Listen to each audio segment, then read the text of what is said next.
好，各位網友大家好，翻嚟我哋丐幫 Tech Talk 嘅節目啦。咁咧，我哋咧就之前有講過 ATX 3.1嘅火牛啦。咁嗰陣時 ATX 3.1嘅火牛咧喺呢一個嘅12篇上邊咧已經落咗一啲功夫啦，導致到佢啦可以解決到 ATX 3.0火牛咧容易燒卡個問題㗎啦。雖然 ATX 3.1咧燒卡嘅出現情況咧就好少嘅，偶爾會有一兩單啦。咁大多數都可能係人為問題導致到出現呢啲咁樣嘅短路啊、着火啊呢啲咁樣嘅嘢嘅啫。雖然 ATX 3.1火牛入邊咧已經咧有好多故障嘅偵測啦，例如dead shot 咧會有啦，插唔穩會有啦，但係難免你仲有手民之誤會導致到會有出錯，跟住會着火燒咗你張幾萬蚊嘅卡㗎嘛。有見及此Thermal Grizzly 咧就出咗呢個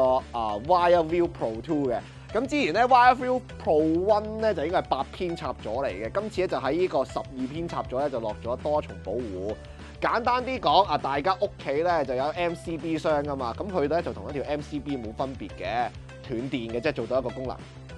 咁咧第一樣嘢啦，佢入邊咧除咗呢個機嘅本體之外咧，有啲線俾到大家嘅。咁呢啲咁樣嘅線咧就有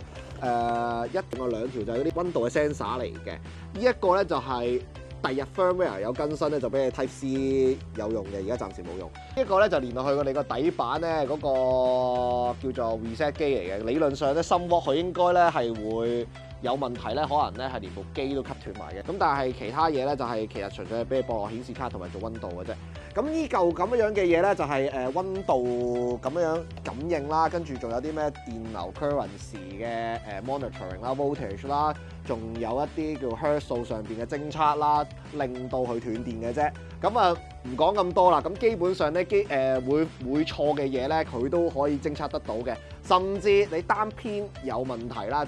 因為有啲人咧用啲劣質啲嘅電線啦，唔係原裝嘅電線啦，咁就會有啲線路問題，導致佢咧會有機會 overcurrent、short circuit 咁樣嘅。咁呢啲問題咧，呢嚿嘢都可以偵測得到嘅。咁呢嚿嘢上邊咧，除咗佢嗰個入邊去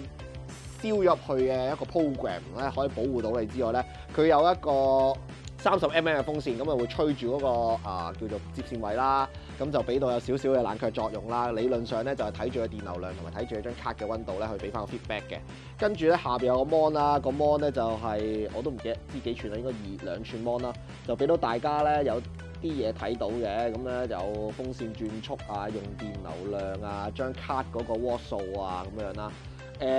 仲有每一條篇嗰個電流啊。咁撳到入去啦，之後咧有一個 setting screen 嘅，咁呢啲咧就可以俾你去 set 翻嗰個你個 current scale 啊、power scale 啊，同埋嗰啲temperature 嗰啲選擇啊咁樣咯。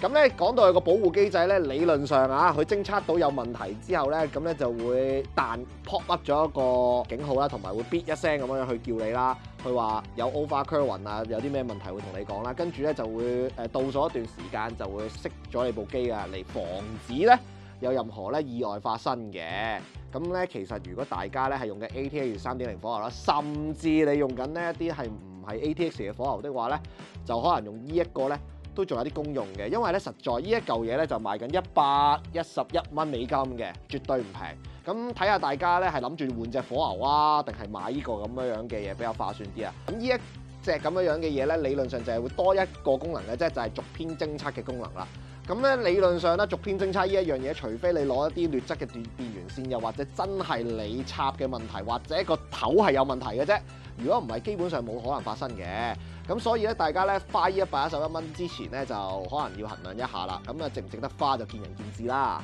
大家如果咧唔係用咧5090、4090的話咧，甚至咧你張卡咧應該都未去到專櫃到呢個程度咧，要走去用呢一嚿嘢嘅。咁當然啦，大家係5090、4090嘅卡嘅用家咧就另計啦。